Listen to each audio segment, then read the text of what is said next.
Yes, Lord God, purihin ka, Panginoon.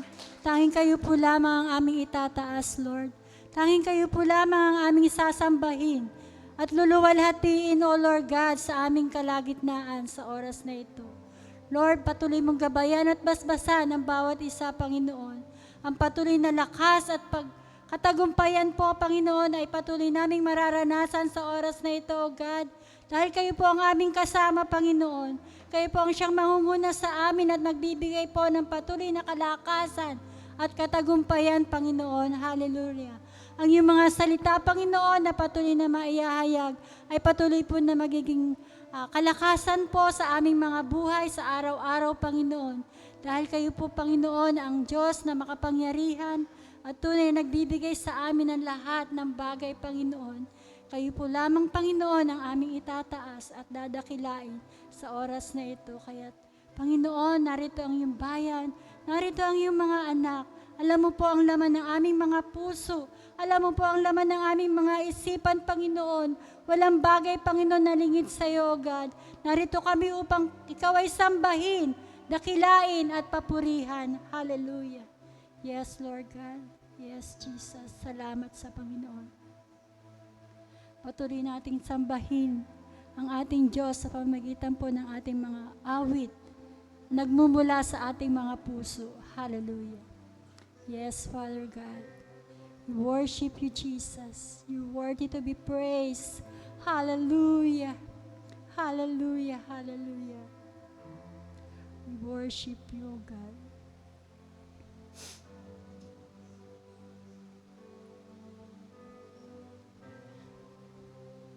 Yes, Lord.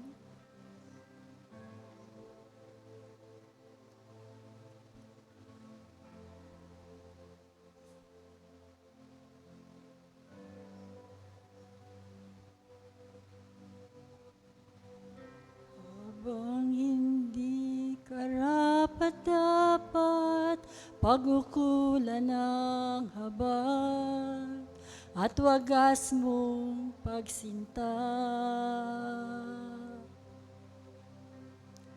Habang walang kakayanang masuklian ka ng mabuti sa lahat mo ginawa. Niyakap mo ako sa aking karumihan. Inibig mo ako nang di kayang tupasan, O Diyos, ng katarungan at katwiran na kahit minsa'y di nabahiran ang kabanalan, kalwalhatian. Salamat sa sukdulang biyaya mo, O Diyos, ang pag-ibig na mas malawak pa kaysa aking mga pagkakasala. Higit pa sa buhay ko, salamat sa sukdulang biyaya mo. Yes, minsan pa, awitan natin ng Diyos. Hallelujah. Come on, church.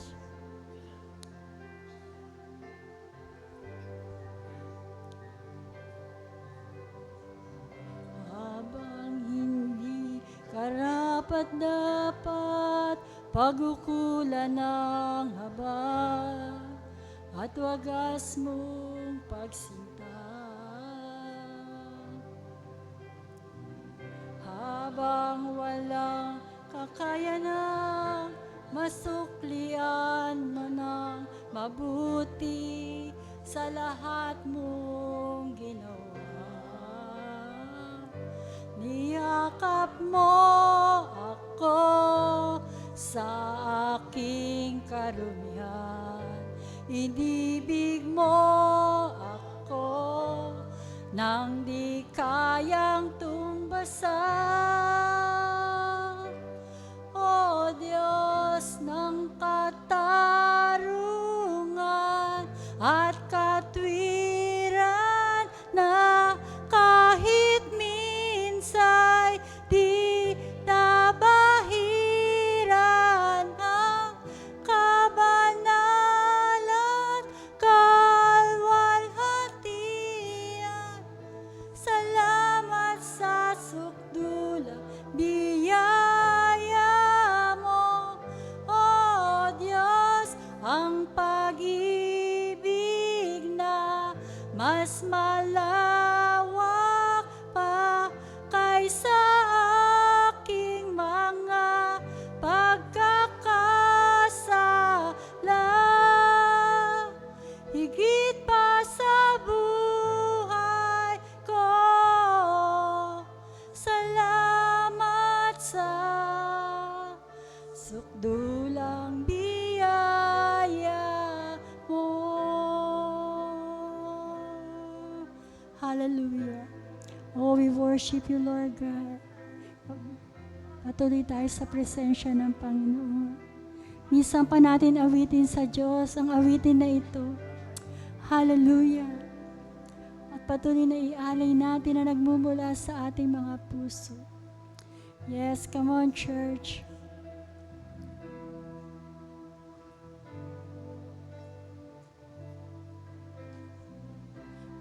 Habang hindi karapat-dapat pagkukulan ng habag at wagas mong pagsinta.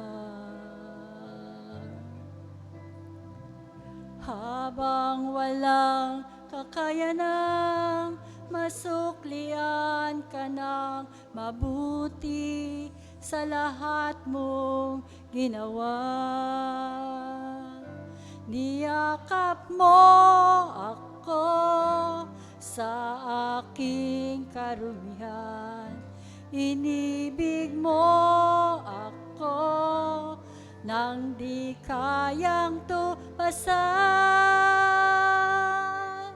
O Diyos ng katarungan at katwiran, na kahit minsa'y di nabahiran ang kabanalan, kalwalhatian. Salamat sa sukdulang biyaya mo, O Diyos, ang pag-ibig na mas malawak pa kaysa aking mga pagkakasala. Higit pa sa buhay ko, salamat sa sukdulang biyaya mo. Yes, Lord. Salamat sa iyo, Panginoon. O, purihin ka. Hallelujah. Yes, Jesus. Ikaw ang tunay na Diyos, Ika'y walang katulad, Ika'y nag-iisa, Ikaw lamang, wala nang iba. Sa'yo ang aming awit, dinggin ang aming tinig, isisigaw sa buong mundo. Ikaw ang tunay na Diyos, Ika'y walang katulad, Ika'y nag-iisa, Ikaw lamang, wala nang iba.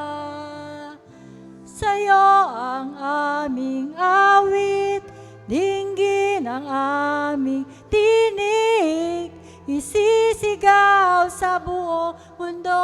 Come on, church! Hallelujah! Ikaw ang tunay na Diyos, Ika'y walang katulad, Ika'y nag-iisa, Ikaw lamang, wala nang iba. Sa'yo ang aming awit, dinggin ang aming tinig, isisigaw sa buong mundo.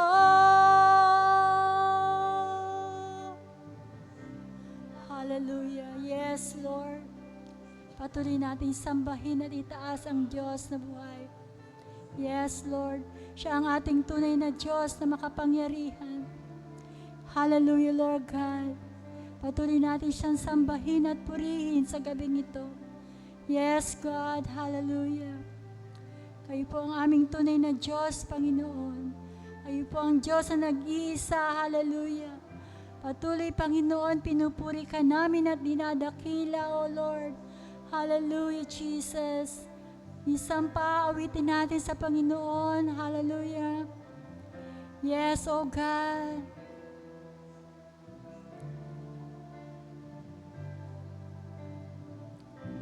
Ikaw ang tunay na Diyos, Ika'y walang katulad, Ika'y nag-iisa, Ikaw lamang, wala nang iba. Sa'yo ang aming, come on church, awitin natin sa Panginoon na nagmumula sa puso. Hallelujah. Yes, O Lord God. Isang pa, Ikaw ang tunay na Diyos. Ikaw ang tunay na Diyos, Ika'y walang katulad, Ika'y nag-iisa, Ikaw lamang, wala nang iba. Sa'yo ang aming awit, dinggin ang aming tinig, isisigaw sa buong mundo. Ikaw ang tunay na Diyos, Ika'y walang katulad, Ika'y nag-iisa, Ikaw lamang, wala nang iba. Sa'yo ang aming awit, dinggin ang aming tinig, isisigaw sa buong mundo, kadakilaan mo. Hallelujah. Kapangyarihan mo, kalwalhatian mo, Diyos, purihin ka. O purihin ka, O aming Diyos na dakila. Salamat po sa iyo, Panginoon. Kayo po ang Diyos namin, dakila at makapangyarihan. Lord, alam niyo po ang aming mga sitwasyon at kalalagayan sa aming mga buhay. Kaya, Panginoon, kayo po ang tunay na Diyos na makapangyarihan, na magbibigay po patuloy sa amin ng kalakasan at katagumpayan, Lord God. Hallelujah. Salamat sa iyong pag-ibig, sa iyong dakilang pag-ibig, O God. Hallelujah. Na hindi nagmamaliw, Panginoon. Na hindi nagsasawa, Panginoon, para sa amin. Sa kabila po ng marami naming mga pagkukulang, Panginoon. Nariyan po kayo, Panginoon, upang patuloy na kami ay palakasin at patatagin. Lord, salamat po. Salamat po, Panginoon, sa iyong mapagpalang biyaya, kalakasan at katagumpayan, pag-asa, Panginoon, ng bawat isa na iyong mga anak. O, pinupuri ka namin at dinadakila. Itinataas ka namin, O Diyos, sa aming mga buhay. O, purihin ka, Panginoon. Sa iyo po ang papurit pasasalamat sa gabing ito. Oh, we worship you, O Lord God. Ito pong aming dalangin na may pagpupuri at pagpapasalamat sa iyo. Yes, Jesus. Amen, Lord. Amen. Hallelujah. Palakpakan po natin ang Panginoon. Yes, Lord God. Salamat po, Panginoon. Hallelujah. Praises to you.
Ako po'y nabigla.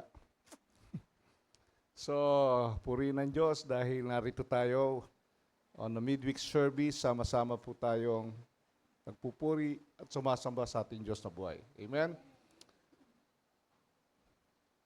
Pwede po ba tayong manalangin muna? Tayo lahat ay tumayo.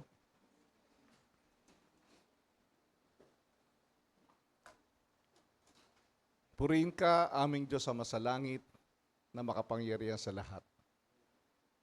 Narito po kami, Panginoon, ng iyong mga anak. Nagpupuri, sumasamba sa iyong kabutihan. Una, Panginoon, salamat po sa araw na ito. Sa bagong araw, bagong buhay, sa araw-araw na pinagkakaloob niyo po sa amin. Sa kalakasan, sa kalusugan, sa kabila po ng kaguluhan, ngunit ang iyong biyaya at kapayapahan ay pinagkaloob mo sa amin na hindi kami dapat nababagabag sa anumang mga bagay nangyayari sa aming kapaligiran dahil kasama po namin kayo. Salamat aming Diyos sa masalangit. Itinuring niyo kaming anak. Ibinilang niyo po kami sa iyong pamilya. Ito po isang napakalaking pribileyo na aming naranasan sa aming buhay. Sa gabing ito, Panginoon, ang dalangin po namin, gabayan niyo po kami na iyong banal na Espiritu sa aming pag-aaral ng iyong salita. Nabuksan mo ang puso at kaisipan ng bawat isa na maunawahan po ang iyong layunin sa bawat isa sa amin kung bakit kami narito, kung bakit mo kami iniligtas mula sa madilim na buhay, inilagay niyo po kami sa liwanag sa pamamagitan po ng iyong anak na si Jesus. Ang dalangin ko rin po, gabayan niyo ang lingkod, ilagay niyo po sa aking labi ang mga salita mo na nais mong marinig namin at ito po'y may pahayag na may kaisan at magbigay po ng kadakilahan at kalawalatian sa iyong pangalan. Tunay, Panginoon, kung wala ka, wala kami magagawa. Ito ang aming panalangin na may pasasalamat sa makapangyarihang pangalan po ng aming Panginoong Yesus. Ang lahat yung sabi na, Amen. Kakaupo na po tayo.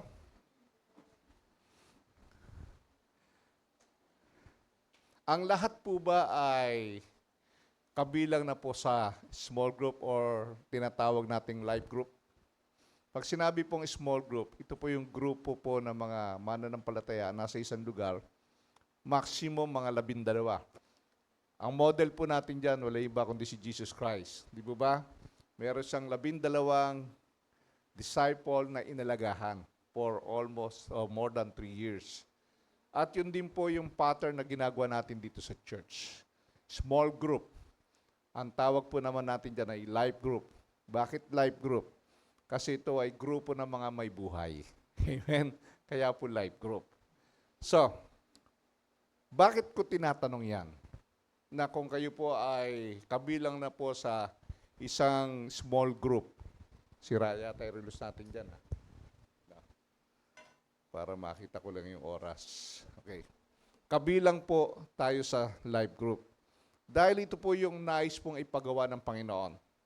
Nung siya'y muling nabuhay mula sa mga patay, bago siya umakyat sa langit, meron siyang tagubilin sa mga mananampalataya. Ano po yung tagubilin niya? Ito po. Ito po ang small group. Pakipindot lang sis, parang ayaw gumana. Yan. Pag sinabing small group, ay grupo po ng hindi maraming tao, hindi ganito karami. Nakakaroon po ng sharing, patutuo sa isa't isa. Hindi po ba? Ino-open yung laman ng puso nila. Kasi pagka ganito, hindi mo ma-open. Kasi bawal ka magsalita. Amen ka lang, makikinig ka lang, di ba? Pero just a small group, pwede kayo magtanungan. Di ba? Yan yung venue eh. Another. Yan. Minsan sa probinsya, ganyan. Di ba? Noong nasa Bicol kami, ganyan po yung setup. Meron kami yung mga sinisharan, matanda, bata. Napakaganda ng atmosphere, di ba? Malamig, masaya, saka fresh air, no? Walang usok. Ang usok lang ay usok ng Mayong Volcano. Ganon, nando ka sa Bicol. Another setup, pakicheck, pakita lang. Ito naman, sa grupo sa loob ng tahanan. Diba, ginagawa natin minsan yan sa mga bahay-bahay. Bakit kaya sa bahay ginagawa maganda? Kasi, hindi po lahat ng nasa bahay ay mananampalataya ni Kristo. Diba? Kung isa lang yung nandun, doon yung gagawin yung gawain, kung maliit lang bahay, nadidinig nila yung pinag-uusapan. Diba? Nadidinig nila, nagkakaroon sila ng impact sa buhay nila yung salita ng Diyos. Meron pa dyan eh. Yan. Ito, yung mga young ones. So, makita nyo? Mga estudyante, pwedeng gawin yan sa school. Now, nung time po namin nag-aaral kami, doon sa UWI po, nakita namin may mga ganyang life group silang ginagawa. Bago vacant schedule nila, nagsishare sila ng gospel. Ako naman po, nung nasa Amerika, sa pag-break time po sa ospital, andun sa lobby, nagba-Bible study. Bakit? Mahalaga kasi yan. Una, hindi natin maintindihan yung kahalagahan. Pero along the way, makikita mo yung kahalagahan po niyan. Kung paano ka lalago. Ayan, mga bata. Di ba? Ayan, maraming mga bata ngayon dito. So, mahalaga po, yung anak natin, bata pa, malaman niya yung katotohanan patungkol sa Diyos. Para, abang lumalaki siya, sabi ng Proverbs, train up a child in the way he should go. Di ba? When he get hold, he will not depart from it. Ibig sabihin, bata pa, ini-impart mo na yung mga Bible principles, mga Word of God, para sa kanyang paglaki, hindi siya nagiging pasaway. Kasi naiintindihan na niya bilang bata kung paano siya magrespeto sa nakatatanda sa kanya. Kung paano niya rerespetuhin ang kanyang magulang. Hindi siya pasaway. Di ba? Kaya tayo minsan ngayon, dahil ngayon lang tayo nakakilala, minsan nagkakaroon tayo struggle sa anak natin, nagiging pasaway. Kasi hindi pa natin alam yung role natin as parent during the time na dapat bata pa lang sila, tinuturuan mo na sila. Di ba? Pag teenager na yan, medyo mabigat-bigat na labanan dyan. Iiyak mo na sa Panginoon yan. Babahan ng luwa, kaya, Lord, baguhin mo yung anak ko. Di ba? Pero yung mga bata pa, na-train yan, hindi ka masyadong problema kasi naturuan mo ng tama. Di ba? May mga kapatiran dito, yung mga anak nila nasa Sunday school, nasa children, talagang nadidevelop. At merong ang bata, tayo isa rito, siya ang nagdala sa kanyang tatay at nanay dito. Isipin nyo, kasi nagulat ang tatay nila, bakit bumait siya tayong anak ko? Di ba? Yun. So, parang dumidikit. Yan. Kita niyo po? Walang kahit saan lugar, pwede pong pag-usapan po ang salita ng Diyos. Ngayon nga, online lang eh. Di ba? Wala lang makita picture na online eh. Di ba? Yan. Ito po ang utos ng Panginoon. Basahin po natin. Jesus came told his disciples, I have been given all authority in heaven and on earth. Therefore, go and make disciples of all nations. Sa life group po, sa small group, dito ginagawa yung pagdi-disciple. Di po ba? Kasi yan ang utos ng Diyos. Sa inyong paghayo, lahat na nawin nyo, gawin yung alagad ko. Hindi sinabi diyan, go and make Christian of all the nation, kundi disciples. Nakita niyo po? Hindi ang Kristiyano ang pupunta ng langit pag namatay. Ang pupunta ng langit yung mga disciple ni Kristo. Sino yon? Tayo po na mga Christian disciples na naturuan po. At ang mga disciple po ay disiplinado. At hindi lang basta disiplinado sila, kundi sila po ay naglilingkod sa Diyos. Amen? So sabi niya, baptizing them in the name of the Father, and of the Son, and of the Holy Spirit. And teach these new disciples to obey all the commands I have given you. And be sure of this, I am with you always, even to the end of the age. Ibig sabihin, habang umahayo tayo, ginagawa natin yung responsibility natin as Christian o yung function natin, hindi tayo iiwanan ng Diyos. Paano mag-disciples? Pag di-disciple ba, baptismuhan sila sa tubig at ituturo nyo sa kanila lahat po ng itinuro ni Jesus Christ sa atin. Ganon ang pagdi-disciples. Amen? So, kaya ang topic natin ay small group dynamics. Anong meaning ng dynamics? Pag sinabi mong dynamics, ito yung tinatawag na isang pwersa o isang bagay po na nagbibigay po ng lakas, papasigla sa paglago. Para umunlad ka, stimulate to grow, development, change within a system or isang sistema o proseso. Di po ba? Yan po yung tinatawag na small group dynamic.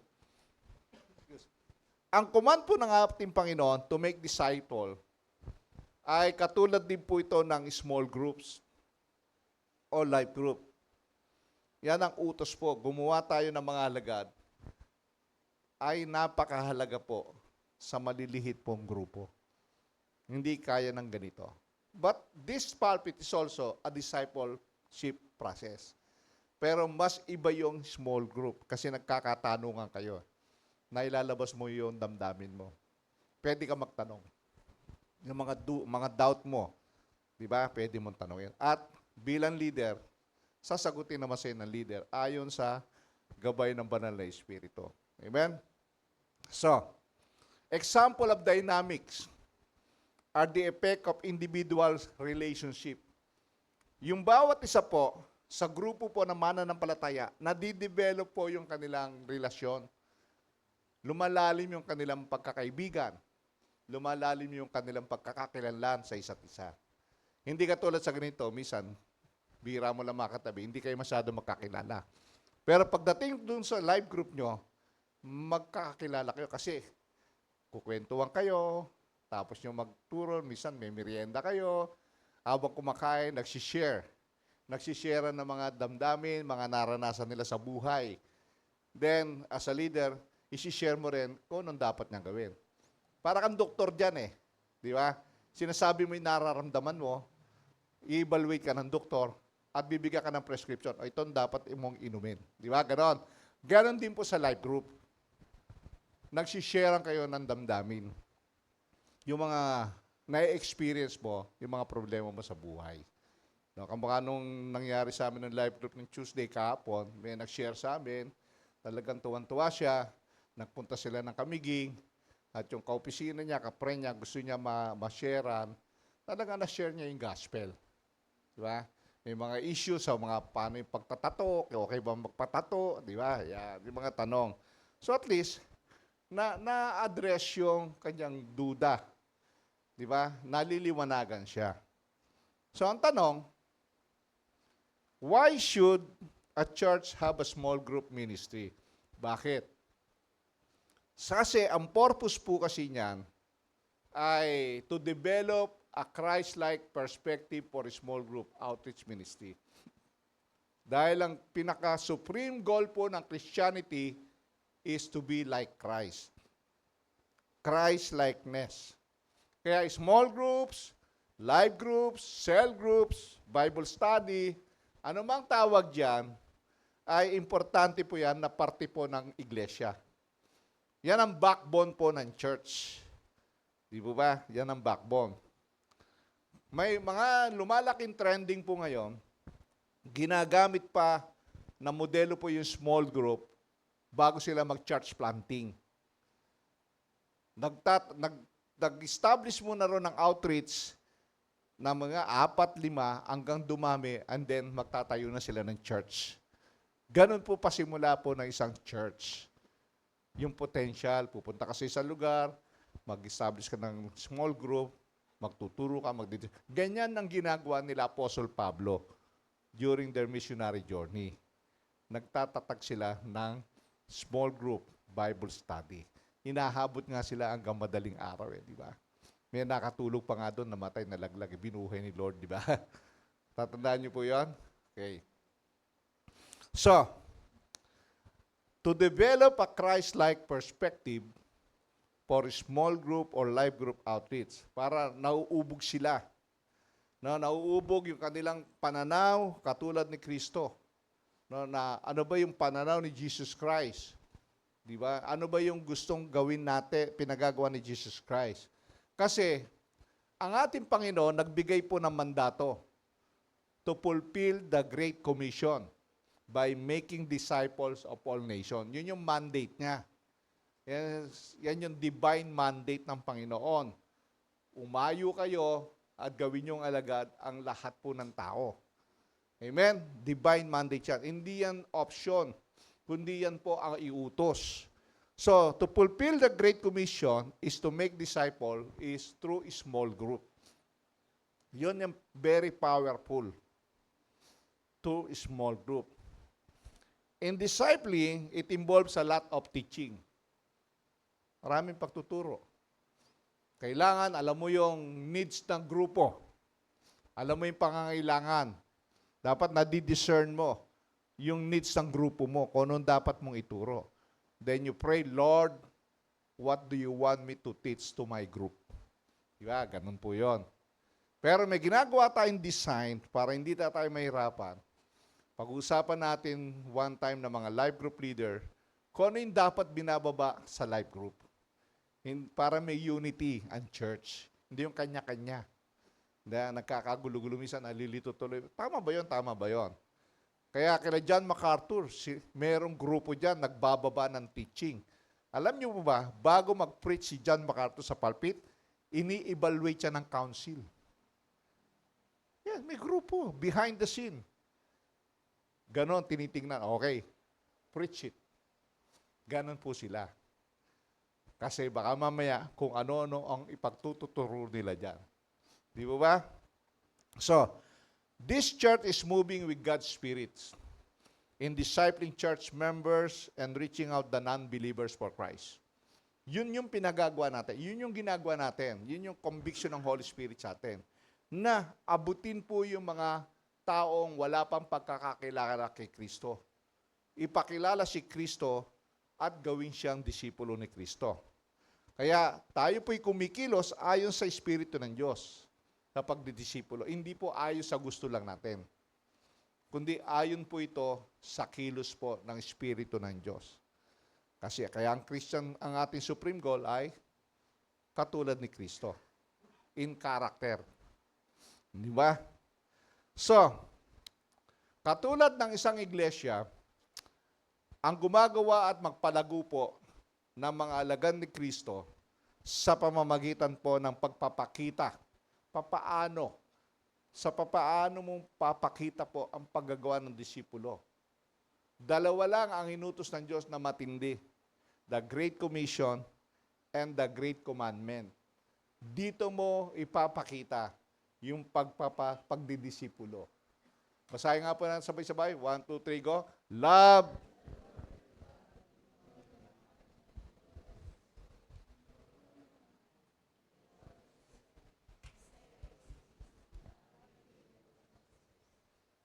Amen. Ang paggawa at pagpapalago ng mga alagad ni Kristo sa pamamagitan po ng pagpapakita ng pagmamahal sa Diyos. Ng buong puso, buong kaluluwa, buong isip at buong lakas. At pagmamahal sa iyong kapwa. Tulad ng pagmamahal mo sa iyong sarili. Amen? Kung hindi mo mahal ang Diyos at yung kapwa, hindi mo kayang gawin yung Great Commission. Kahit kaaway mo, dapat mo mahalin. Dahil sabi Jesus Christ, love your enemies. Amen? Ano? Laki ng utang sa akin yan. Hindi nga nagbabayad. Dapat mamahalin ko pa yan. Di ba? Parang ganon. Madali ba yon? Hindi yung madali. Iniluluhod yan, Lord, give me strength to love this person na nanloko sa akin. Tama? Kasi kung sa sarili mo lang, hindi mo kaya mahalin yun. Hindi mo nga napapatawad eh. Ang sama ng loob mo eh. Niloko ka eh, di ba? Pero because it is a command of God, Lord, give me strength. Paano ko mamahalin ng taong to nanloko sa akin? So, the two greatest commandments highlight three areas. Tatlong areas that make strong foundation to any church.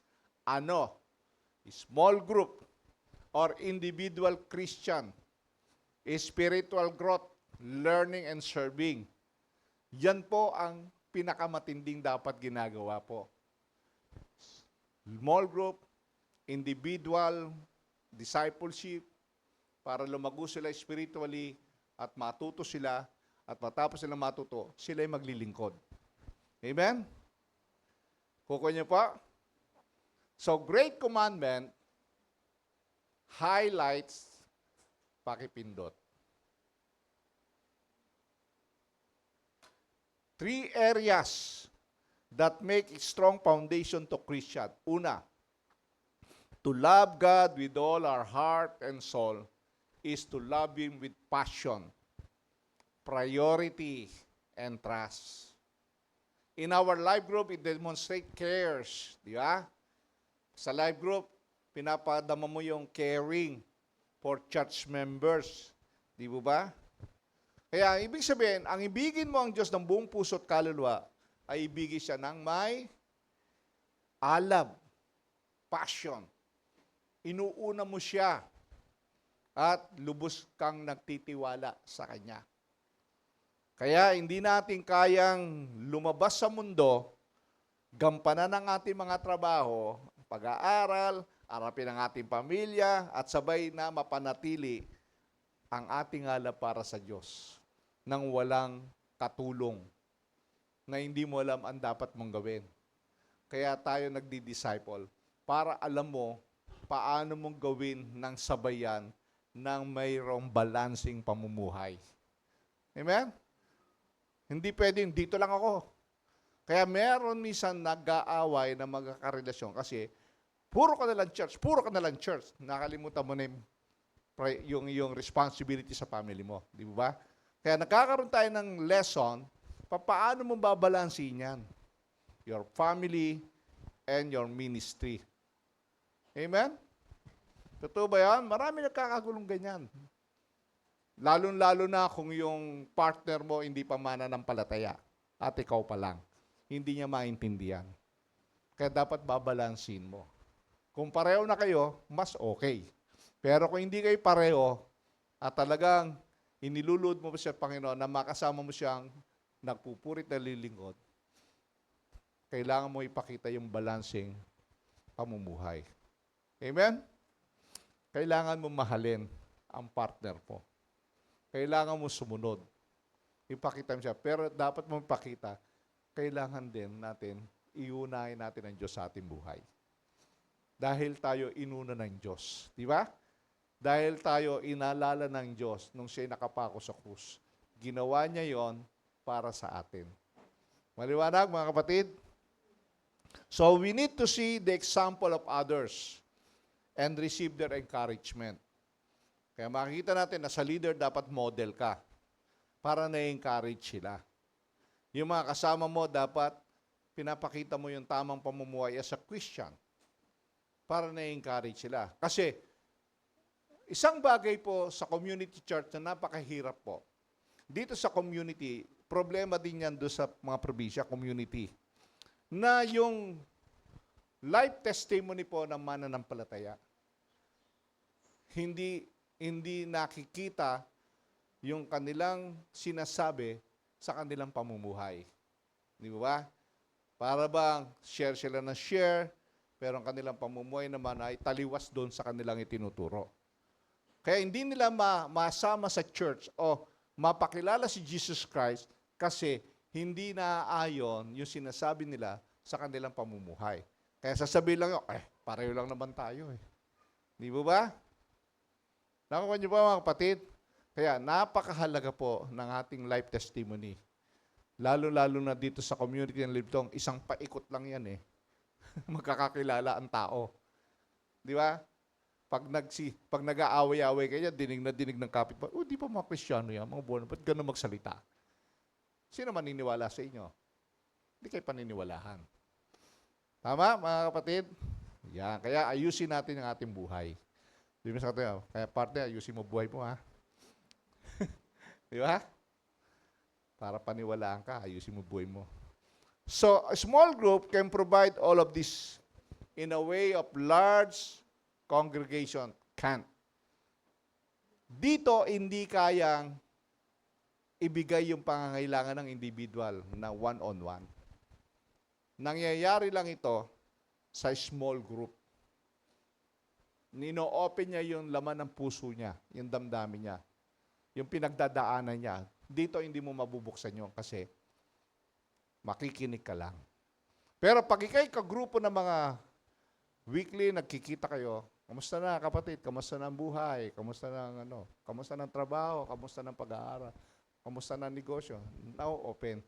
Sige nga, sama mo nga kami sa prayer kasi medyo may struggle kami sa trabaho. Di ba? Yung ganon. Ganon ba? Sige, pag-pray natin yan. Nagkakaroon kayo ng panalanginan sa isa't isa. Amen? Yun. Kaya mahalaga po ang small group. In our life group, pinapakita po dyan, merong tinatawag na caring, di ba? Pakiano nga. Diyan.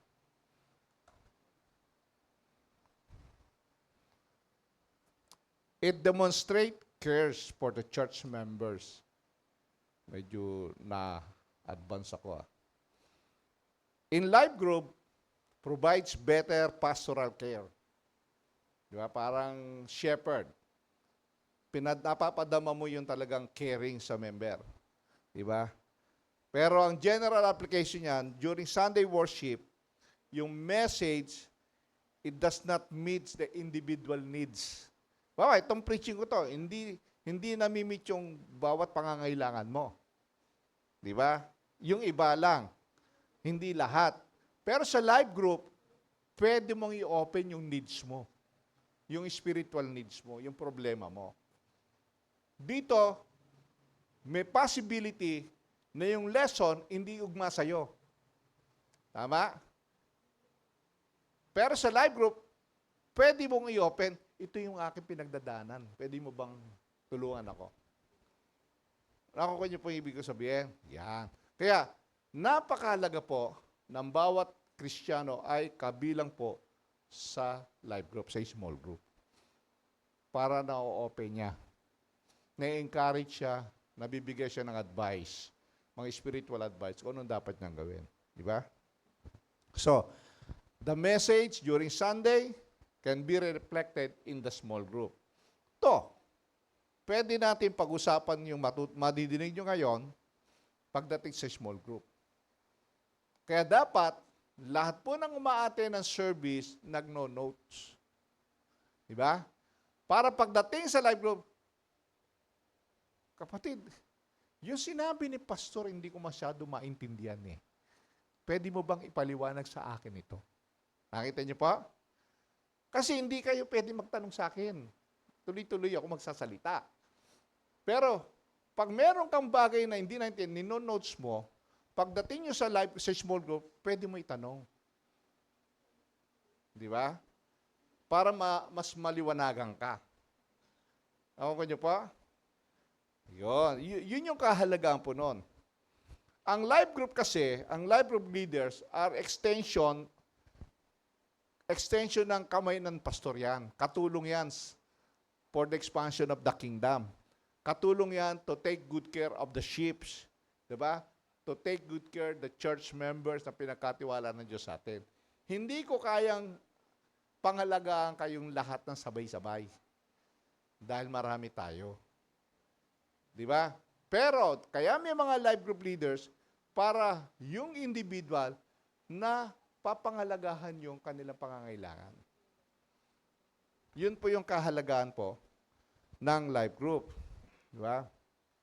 At sa life group po, tuturuan ka ng leader mo yung proper attitude mo as a Christian. Dapat kapatid, hindi ka na ganyan. Hindi mo na ginagawa ito. Kasi nakakaya naman sa community. Sinasabi kami mga born again Christian pero ang pamumuhay mo hindi para kang born again. Di ba? Iba sa sinasabi mo. Amen? Kailangan ang isang born again Christian na bago ang buhay. Na bago yung nakikita sa kanya. Amen? Pangalawa, anong utos? To love God with our mind. Hindi lang heart and soul, kundi sa ating isip. Taking biblical truths and relating them to our life. Ibig sabihin, lahat ng natututunan mo sa salita ng Diyos na nababasa mo, naririnig mo na katotohanan, ay ipinamumuhay mo. Kasi alam mo na. Sino doon sa mga life group nyo na weekly, na sinishare nyo, na nag-church? O yung iba sa iba nag-church. Di ba? Lagi ko sinasabi, pag ikaw ba'y kumain sa McDonald's, sa Jollibee ka ba magbabayad? Di ba? Hindi. Kailangan, kung sino nagpakain sa'yo, yun ang kasama mo. Family yan eh. Tama? Nakukuha niya mga leader? At lagi niyong encourage sa kanila, ang gusto ng Panginoon, isang pamilya, sama-sama sila sa isang lugar na nagpupuri at umaawit. Hindi yung watak-watak. Ikaw ba, gusto mo yung asawa mo nandun, ikaw nandito? Yung anak mo nandun sa kabila? Diba? Tama ba yun? Sa tingin ba natutuwa ang Diyos doon? Kukuha niya pa? Pwedeng ganun. Mamili sila. Kung ayaw mo dito, di doon kayo lahat. Nasama-sama. Di ba? Kasi, ang gusto natin dito, mga totoo, hindi peke. Ang gusto natin, mga totoong Kristiyano, ang puso ay binigay kay Kristo na maglilingkod sa Diyos, hindi yung pakunwari. Ayaw ng Diyos ng mga ipokrito at ipokrita.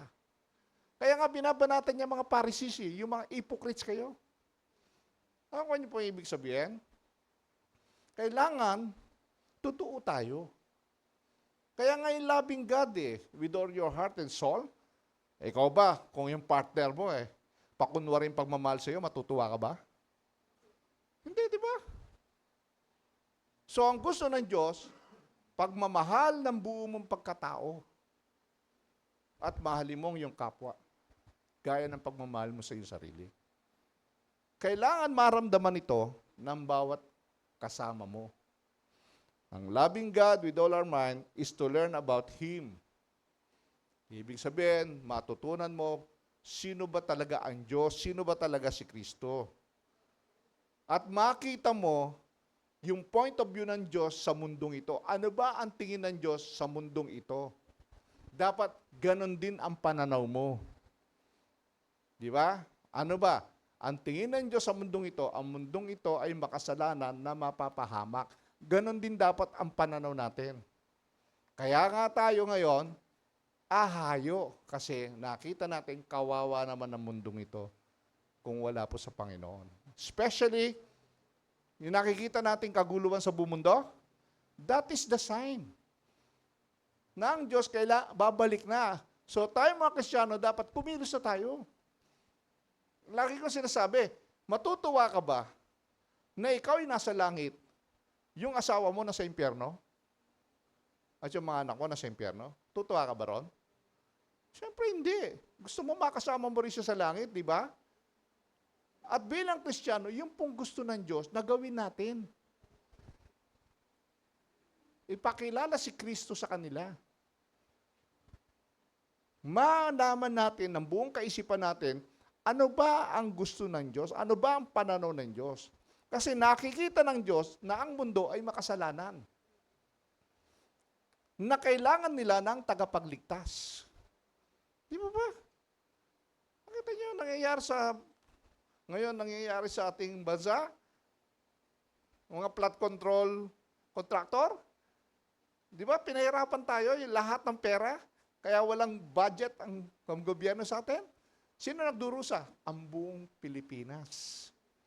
Di ba? Kita niyo yung gasoline. Ang dami nang ang pondo. Bakit? Nakadepende sa gera, tataas. May mga stock pa. Ano ang nagiging cause niyan? Greediness. Na mga tao nagiging sakim sa salapi. Yan ang problema. I praise God, bumaba ngayon ang diesel, 92 na lang. Dati 148, ang laki ng binaba, di ba? At lalong tuwa ako sa gasolina, 79 na lang. Noong nasa Bicol kami, ang per liter, 103. Grabe. Di ba? Parang ayaw mo na maggas eh. Di ba? So, ano ang nagiging cause niyan?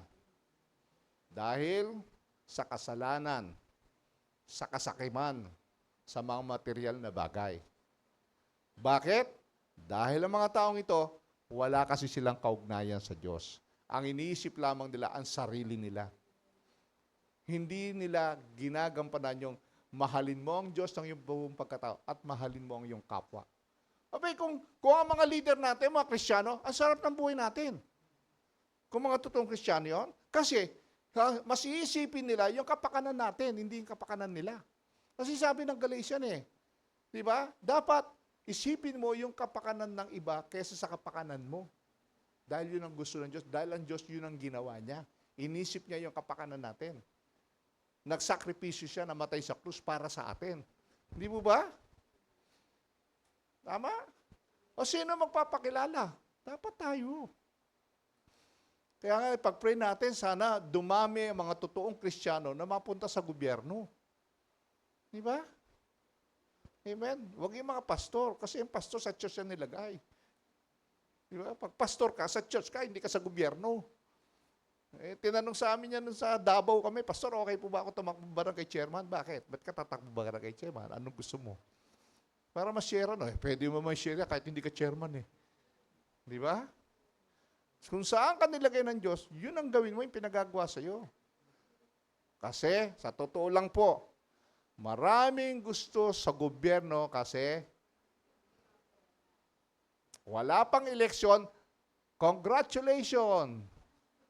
Graduates. Wala pang Mother's Day. Happy Mother's Day! Nakita niyo po? May nababasa na kayo? Oh. Bakit? Ano intention yan? Maglilingkod ba ang mga yan kung walang ganito? Diba? Sakit yata sa ulong. I-manage mo ang isang community. Di ba? Yung pamilya mo nga lang, hirap i-manage, tapos maglilingkod ka ng buong community, wala kang pakinabang. Kaya wag nang maglokohan. Alam natin yan. Pero kahit man lang sila mangurat, dapat makita naman na meron namang kaayusan. Di ba? Okay lang, normal yan. Anyway, one day naman, kay Lord naman sila mananagot Di ba? Pero dapat man lang, kung sa loob ng ₱100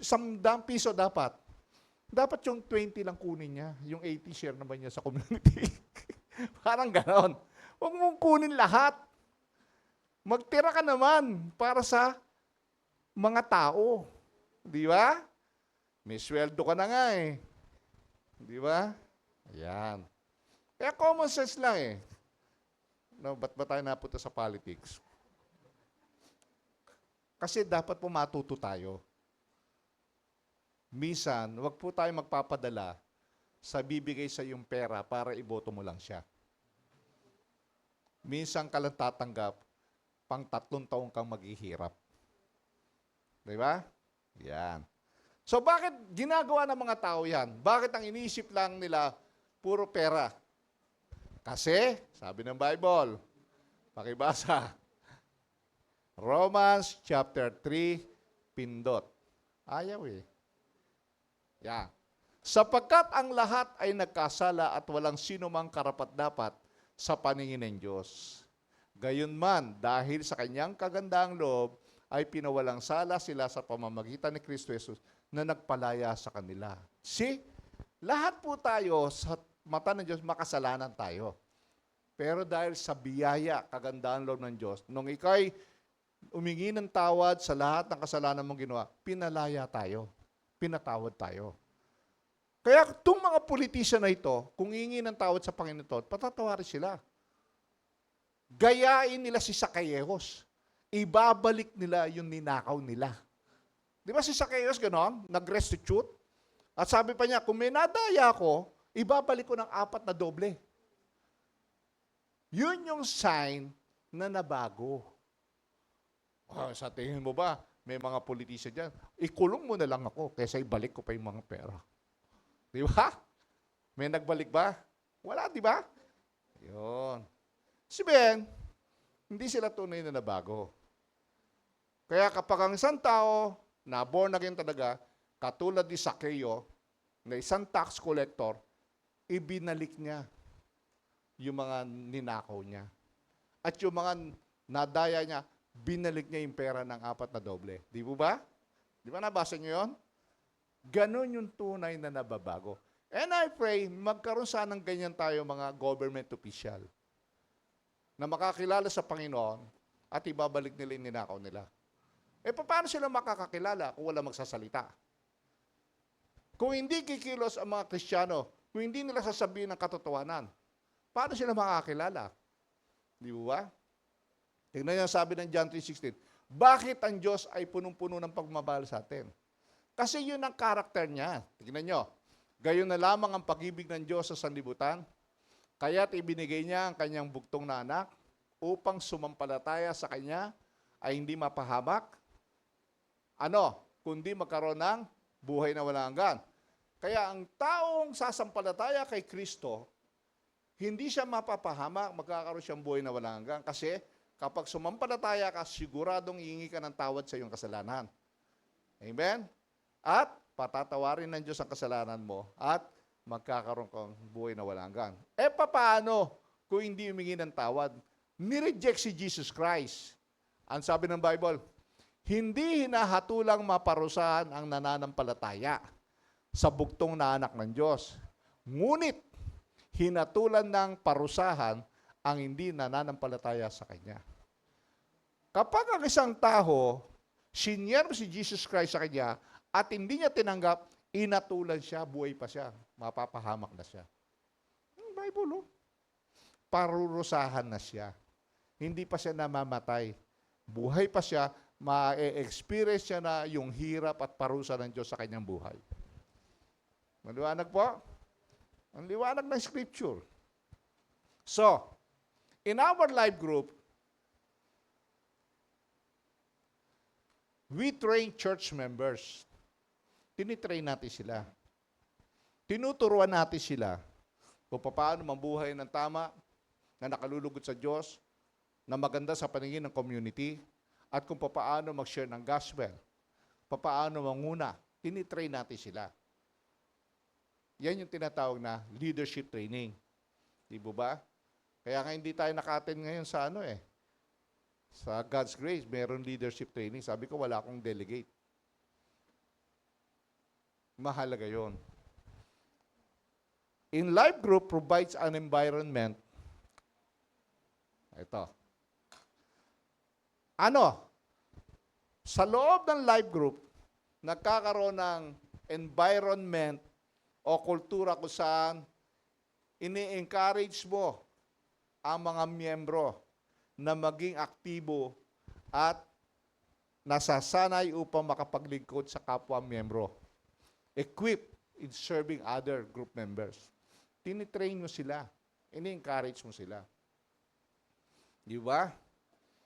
It is an environment that can stimulate members ito rin isang kapaligiran na ito'y napapasigla mo yung mga member na matuto tungkol saan? Sa pananalangin. Turuan mo manalangin. Di ba? Praying to God and for others. Mahalaga yon. Kaya sa life group dapat nagkakaroon ng panalanginan sa isa't isa. Bawa, kapatid, anong problema mo? Okay, pag-pray natin yan. O, pag-pray natin si ano, ganon. Di ba? Facilitating Bible studies, counseling, di ba? Kina-counselan mo sila, yung mga nangihina sa pananampalataya, no, yung paano mamuno ng grupo, at ano pa pwede mong gawin. Si Ben, yung mga damdamin nila na tulungan natin ito si kapatid. Minsan nga, makikita nyo, wala kaming pambiling bigas eh. Naiyaman ako magsalita pero wala kaming pambiling. Okay, walang pambiling bigas. O, patak-patak tayo. Makabili ng bigas to. Di ba? Kasi caring yan eh. Wala akong pambiling gamot. Kailangan ko na to, hindi ako pang maintenance ko. Magkano ba yan? Patak-patak tayo. Paano pambiling gamot? Kasi family. Gusto ko maintindihan natin, we belong in the family of God. Ano bang environment sa family? Nagmamahalan. Nagmamalasakitan sa isa't isa. Nagtutulungan. Ang pangit sa isang pamilya na magkakapatid na walang pakialam sa isa't isa. Bahala ka sa buhay mo. Di ba? Pangit yun. Ang isang family dapat nagmamahalan. Nagtutulungan. Di ba? Kaya ako, yan yung nakita ko sa mga kapatid ko ngayon, nang naboborn again sila. Talagang nakita ko yung kultura ng pagmamahalang pagtutulungan. Minsan, yung isang kapatid ko, may ulam sila, nakita yung kapatid, walang ulam, bigyan mo si Tol, wala lang silang ulam mo. Nakita mo yung caring, pagmamalasakit. Kasi family, di ba? Ganon dapat ang family. Nagtutulungan, di ba? Ano pa ang nangyayari? Members are given an opportunity to discover, use and develop their spiritual gifts through a life group, informal and practical-oriented group context. Ibig sabihin, yung mga miyembro po within the life group, nabibigyan sila ng pagkakataon, ma-discover nila yung gift nila na pwedeng gamitin sa paglilingkod. Di ba? Yung kanilang spiritual gifts sa pamagitan po ng sharing. Oy, bro, may gift ka teaching ka eh. Pwede ka magturo. Di ba? May gift of encouragement ka. Papalakas. Yan. Nadi-discover para magamit po sa kaharian ng Diyos. Di ba? As life group members get trained, they could be unleashed or service in the larger church council. Ibig sabihin, yung mga na-train na sa life group, pwede mo silang paayuin, ilunsad sila. Sige, go. Mag-share ka na ng gospel. Kasi naturuan mo na kung anong dapat gawin. Kasi ang isang tao, pag pinagawa mo, na hindi mo tinuro paano gawin, hindi niya magagawa. Naiya, paano gagawin? Di ba? Nung ako'y bagong Kristiyano, yung pastor, bigla ako pinag-pray ako. Ha? Paano mag-pray? Hindi ko alam paano mag-pray. Di ba ako tinuruan mag-pray? Sige, basta sabihin mo lang kung anong gusto mo. Ganun ba yun? Di ba? Tapos ginawa ko worship leader sa gitna. Nung ako pa nasa Manila. Hindi ko natapos eh. Kasi naiiyak ako, hindi ako makakanta eh. Natawa sa akin, pastor, kaya pastor, wag mo na akong gawing worship leader. Kasi hindi ko matatapos. Masyado ako emosyonal pag umaawit. Kasi baby. Tapos in-invite ako, sinama ako sa isang preaching, bigla ako tinawag ka, magpatuto ka. Ha? Ano sasabihin ko? Sabihin mo lang kung paano nakilala si Kristo. Ganon. Na-experience ko yun kasi hindi ako tinrain. Kaya kailangan, tinitrain natin yung mga tao kung anong dapat nilang gawin. Kaya nagkakaroon tayo dito ng pagsasanay. Di ba? Ano kanyo pong ibig sabihin? Ang hirap ipagawa sa isang tao, yung isang bagay, na hindi mo itinuro, paano gawin? Kailangan ituro mo. Di ba? Kung hindi mo tinuruan magsayang ang anak mo, magsayang ka nga, hindi mo naman tinuro. Hindi nagsayang niya, hindi nagkasunog-sunog yung sinahing. Hindi niya alam paano tubig. Sa akin, tinuro sa akin, very effective. Hindi ko sinusunod yung number sa rice cooker eh. Anong ginagawin? Yung daliri ko, yung guwit ng yung gaano karami tubig. Ganun lang. Oh, turo sa akin ng lola ko yun eh. O, pagka nagsayang ka, okay, yung guwit ng tubig mo, yan, gano'n. Pag ginanon mo, hindi kahit gaano karami, pag yun lang yun mo, hindi nasusunog, hindi malata. Kasi tinuro. Natutunan nyo ba yan? Di ba? Hindi yung number sa rice cooker tinitignan ko. Kung 2 gatang, 2 guwet, hindi. Ganun ko. Amen? Ay! Sorry. Pasuyo lang si. So, Romans 10. Pakibasa natin, Romans 10. Ano sabi ng Bible? Kung ipapahayag ng inyong mga labi na si Jesus ay Panginoon at mananalig ka ng buong puso na siya'y muling binuhay ng Diyos, maliligtas ka. Ito yung sasabihin mo. Doon sa sinishare mo, pahayag ng inyong labi galing sa puso. Diba? Ngunit paanong tatawagan ng mga tao ang hindi nila sinasampalatayanan? Paano silang mananampalataya kung wala pa silang napapakinggan tungkol sa Kanya? Paano naman sila makakapakinig kung walang nangangaral? See? Paano? Paano mananampalataya yung mga mahal natin sa buhay kung hindi natin sinishare? O natatakot kay share? Ay, tigilan mo nga ako dyan. Yung paniwala mo, dyan ka. Ako dito. Di ba? Titigil ka na kagad. Anong gagawin mo? Pag-pray mo. Bago mo i-share ang gospel, panalangin mo, Lord, I pray itong aking asawa, Panginoon, buksan mo ang puso't isip niya na makinig siya sa iyong salita. Kasi gusto ko siyang makasama rin na naglilingkod sa iyong karya. Di ba? Pag-pray mo. Kasi wala tayong power, wala tayong kapangyarihan na baguhin ang puso't isip ng tao. Hindi natin kayang baguhin yan, lalo na kung matatanda na, mga teenager na. Hindi. Sino makapagpapabago? Ang Diyos. Pwede niyang baguhin ang isip at puso ng tao. Pero tayo, hindi natin kayang baguhin yan. Ang kailangan lang natin, ingin ng tawad sa Diyos, ilubog sa panalangin. Kaya sinasabi ko, pag may sisharean kayo, you pray. Amen? Pangatlo, anong utos ng Great Commandment? To love Him with all our strength and to love our neighbor as ourselves.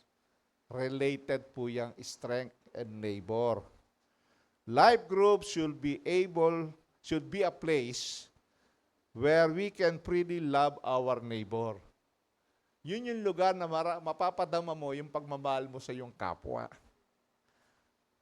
Whether through prayer or meeting their needs. Alam nyo ba, minsan ipag-pray mo lang yon, natutuwa na sila. Why? Kasi through prayer, nararamdaman nila yung malasakit mo. Kung gaano mo sila kamahal. Senior nga po sa akin, yung pinuntahan namin ni Brother Christian, yung ating kapatid na naka-hospital. Pinag-pray namin. Tuwan-tuwa siya. Pero nung pag-uwi daw namin, umiyak. Bakit kaya siya? Naramdaman niya yung care. Di ba? Naiiyak siya. At kami rin naiiyak po. Kasi alam namin yung pinagdadaanan. Hindi po madali. Di ba? So, but life groups also provide encouragement and a place of rest who members can love. Kung saan, doon mo mapipil yung pagmamahal ng Diyos. Mapapadama mo na mahal siya ng Diyos sa pamamagitan mo. Di ba? Nami-meet yung needs nila. Kaya sinasabi ko nga, kahit gaano kalaki, pero kung sama-sama po nagtutulungan, kayang gawin. Tama? Hindi kaya ng isang tao, pero kaya na marami. Kuko nyo po, walang imposible sa taong nagmamahal sa Diyos at sa kanyang kapwa. Dahil ang pagmamahal po, sabi, kayang palipatin ang bundok sa pamamagitan ng pananampalataya. Whether, thank you sis, the group is formed around a ministry team or members serve God in individual ways, the life group can be a place to recharge and share how God is working. Nare-recharge yung mga nanghihina, yung nalolobat na, nare-recharge, lumalakas. Di ba? Na-encourage sila. Di ba? Yung cellphone, pag nalolobat na, kailangan mo i-recharge. Pag na-recharge siya, lakas na naman. Ganon din ang mga Kristiyano. Pag nanghihina na, kailangang ma-recharge, mapalakas. Ang isang magandang lugar para sila lumakas sa life group. Bakit? May kasama ka eh. May kapamilya ka eh. Hindi mo ba? Di ba pag ikaw may problema, sino tinatakbuhan mo minsan? Family mo muna, di ba? Kasi alam mo, yung family, hindi ka pababayahan. Alam niyo po, lagi ko sinasabi, okay yung may mga kaibigan ka. Doon, sa mga hipag ko, nasa La Union kami. Kasi pag may pera, ang dami naglalapitan. Alam mo, sabi ko, okay may kaibigan ka. Pero dapat kilalanin mo ang totoong kaibigan. May mga kaibigan, kapag may pera ka lang at may makukuha sa'yo, malapit sa'yo. Kapag wala na siyang makuha sa'yo, kinakalimutan ka na. At pag may pangangailangan ka, sino ang pwede mo lapit? Ang mga kapatid mo lang. Hindi ka kasi pwedeng pabayaan yan. Kapatid mo yan eh. Di ba? Bukan niyo pa? Totoo hindi. Totoo yan. Ako mo, na-experience ko yan. Ang dami kong naging kaibigan, no? Nung nagagamit nila yung credit card ko, kaibigan ko. Tapos hindi, bigla nawawala ako na nagbabayad ng inutang nila. Visit ako eh. Grabe. Nag-ride on lang. 2 beses nagbayad, bumili ng television, saka ng components. Daig pa ako walang components. Bah, bigla na lang nawala. Ngayon, nakikita pa rin kami, pero hindi ko na binabanggit. Pero hindi na niya ako maisahan ulit. Di ba? Kasi alam ko na. Ganun lang. Pero, malamig na yung pakikitungo ko. Kasi, kilala ko na siya. Di ba? Ganun.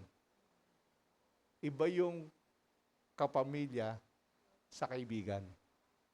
Amen? Yan. Totoo, di ba?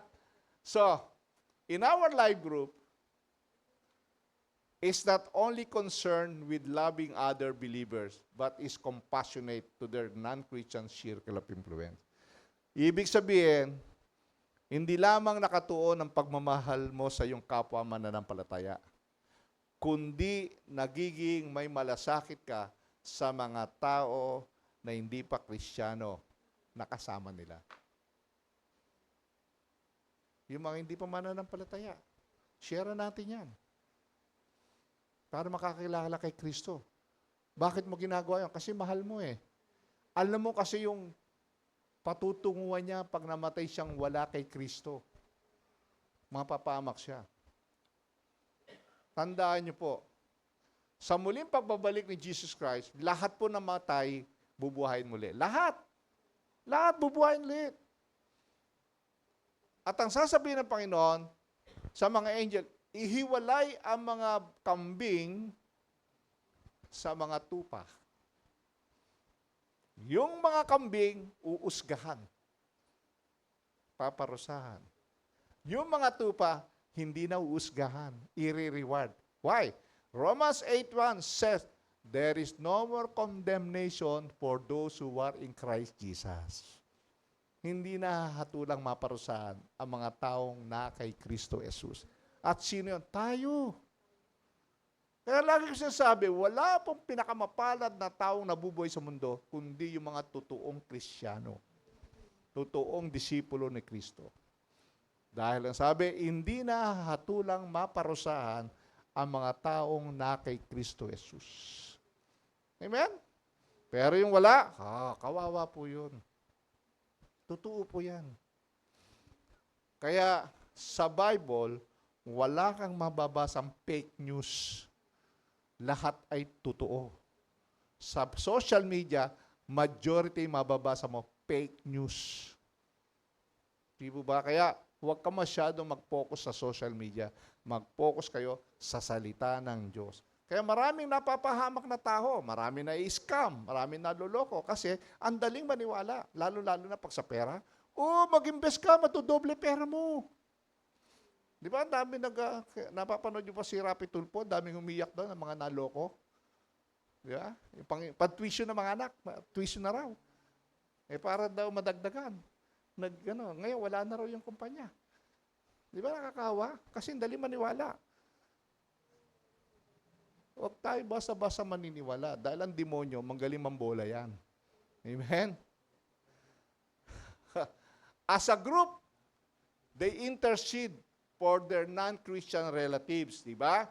Sa live group po, namamagitan tayo at pinapanalangin natin yung bawat pamilya ng kagrupo. Diba? Yung mga friends sila, may mga plano sila, paano nila i-share ang gospel message to their loved ones. Dapat ganun ang ginagawa. Okay, sino ba yung mga gusto mong makakilala sa Panginoon? Sige na, pag-pray natin. Ganun dapat gawin natin. We need to pray to one another. Dapat nag-i-intercede tayo, namamagitan tayo. Diba? After sharing the Word of God, then, anong concern, anong gusto mo, anong needs mo? We have to pray. Amen? Ano pa po? Purpose. Anong purpose? To evaluate personal ministry in light of Jesus, strategy for a small life or life group. Evaluate natin. Paano natin ma-evaluate? What is the concept of biblical discipleship? It is a lifetime process. Habang nabubuhay. Putting lives into order. Ilagay sa ayos yung magulong buhay. It's about becoming like Christ. Yan po yung ginagawa. Yan yung concept ng biblical discipleship. Di ba? Na gagawin mo to habang nabubuhay kayo. Proseso. Kasi hindi naman sa isang iglap nababago ang buhay ng tao. May process yan na tinatawag na process of sanctification. Binabago ang buhay. Hindi agad yan mababago, unti-unti. Amen? Discipleship is a lifetime process that God has used to put person life in order to be like Christ. Yun ang goal ng discipleship. Na yung tao gawing katulad ni Jesus Christ. Mapagmahal, mahabagin, mapagpatawad, mapagmalasakit, matulungin. Ganyan si Christ. Willing to give His life for His friend. Di ba? Kaya ba yon? Kaya yan kung susunod ka lang kay Christ. Amen? So when it comes to discipleship, we need to go back to the ultimate disciple maker himself. Sino ba ang disciple maker? Si Jesus Christ. At tignan natin kung paano niya dinisciple at matututo tayo paano niya dinisciple yung mga apostle. So si Jesus enlists man whom the multitude will follow so that when he leaves, somebody will continue his work. Kasi, gusto ko malaman nyo, hindi tayo pang habang buhay na bubuhay. Kung wala kang dinisciple, wala kang tinrain, pag namatay ka, paano yung church? Wala na. Tigil na, wala na magtuturo. Kinuha na ako ni Lord. Sino nga tatayo? Kukuha niyo pa? Hindi naman tayo pang habang buhay dito eh. Sa langit lang naman tayo pang habang panahon, di ba? Dito sa mundo, pansamantala lang tayo. Pero sa langit, pang walang hanggan tayo, kasama ang Diyos. Di ba? Pero dito, pansamantala lang tayo. Kaya we need to disciple, we need to train leaders. Hindi tayo titigil. Di ba? Na meron dapat magpapatuloy. Si Jesus Christ nga Diyos na siya, nag-train siya ng 12 eh. Bakit? Alam niya kasi, pansamantala lang siya sa mundo. Di ba? So, nung namatay siya, umakit na siya sa langit. Okay, akit na ako, tapos na mission ko. Pagpatuloy niyo yung gawain ko. Go and make disciples of all nations. Di ba? Kasi nga, tapos na yung mission niya eh. Kasi pagtapos na yung mission natin, kukunin ka na ni Lord. Pahinga ka na. Iba naman ang gagawa nung pinagagawa ko. Ako niyo pa? Yun. Kaya lang, ayaw natin paggamit. So may mga strategy po ginawa si Jesus Christ. Di ba? Jesus is strategy number 1. Jesus forms his leadership core. Nag-correct siya ng mga leader. Yung 12. Leadership core, di ba? Yan. Sino yung leadership core dyan? I-establish niya, nakikita niya yung puso ng mga disciple niya at nakikita niya kung sino yung mga teachable heart. As a leader, dapat discern mo yung puso ng leader at kung siya ay willing magpaturo. May teachable heart.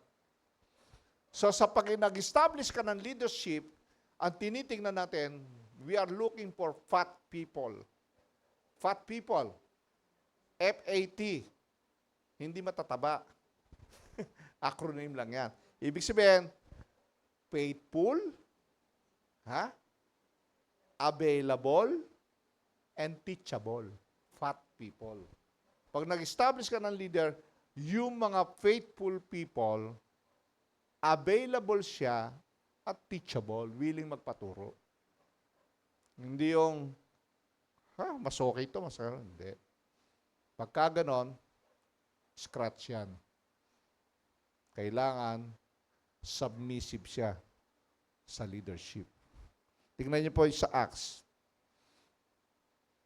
And, kaya nga mga kapatid, ano sabi, pumili kayo sa mga kasamahan ninyo ng 7 lalaking iginagalang, puspos ng espiritu at matatalino upang ilagay namin sila sa tungkuling ito. Di ba? Hindi lang basta puspos, kailangan matatalino rin. Marunong din. Alam ang gagawin. Paano nila malalaman ang gagawin kung hindi mo tinuruan? Di ba? Kaya may training. Ang katalinuhan naman ay nagmumula sa Diyos yan. Ini-impart yan sa pamamagitan ng process of training. Ako, hindi ko naman alam dati yan eh. Kung hindi ako nag-aral. Di ba? Wala nga nag-train sa akin paano mag-dedicate eh. Buti nila, binigyan ako dati ng boss ko ng Bible na appointment. Andun yung paano gawin ministry. Ito pala yun. Paano mag-believing, paano mag-funeral service, paano magkasal, nandun lahat. Paano mag-dedicate. Wala nag-train sa akin. Self-training ang ginawa ko. Kasi na-feel ko na dapat kong gawin yun. Tapos pag may nabalita akong pastor na magkakasal, umaaten ako, pinanonood ko yung style, paano magkasal. Ganun po. Kasi, pag na-feel mo may calling ka, gagawa ka ng paraan at i-impress ka ni Lord, itong gawin mo. Kuha niyo po yun. Kaya nakita ko yung mga problema ng mga unang pastor namin. Sasaba ka sa gawain na hindi ka naman tinuruan. Kaya ayokong gawin yun. Kaya gumagawa tayo ng mga pag-aaral dito, mag-hermeneutics tayo, mag-homiletics tayo, na napipigil kasi nga dahil sa mga complex schedule. At saka sa venue, walang venue, dahil sabay-sabay yung mga gawain pag-aaral. Natipigil, di ba? Kaya pag-pray natin, bigyan tayo ni Lord ng malaking lugar. Amen? So, Jesus called out Simon Peter, Andrew, James, and John to be his disciples. Yan yung core leader niya. Si Peter, si James, and si John. Di ba? Jesus called out Matthew to be his disciple. Jesus invites Andrew, invites brother Simon Peter. Jesus calls Philip, looks for Nathanael. Mga tinawag niya, mga strategy niya para maglingkod. Mababasa niyo po yan. Strategy number 2. Jesus develops his own spiritual life and ministry. Paano niya pinakita siya mismo yung kanyang spiritual life and ministry?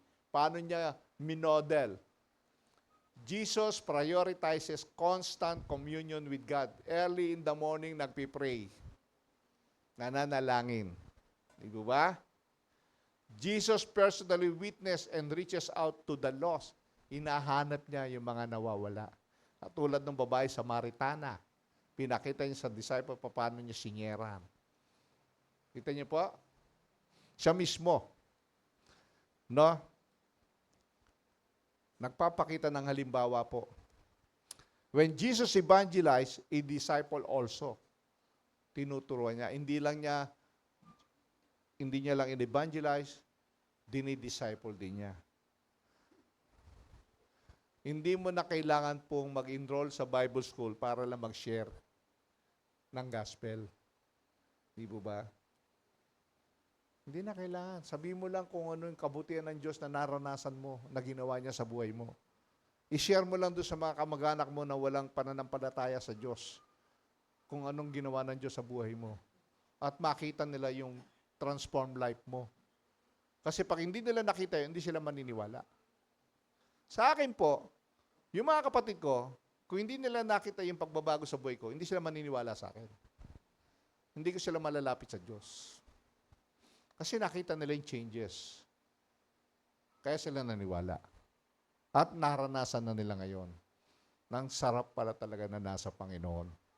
Di ba?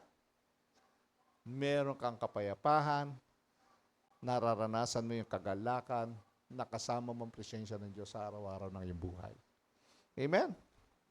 Strategy number 3.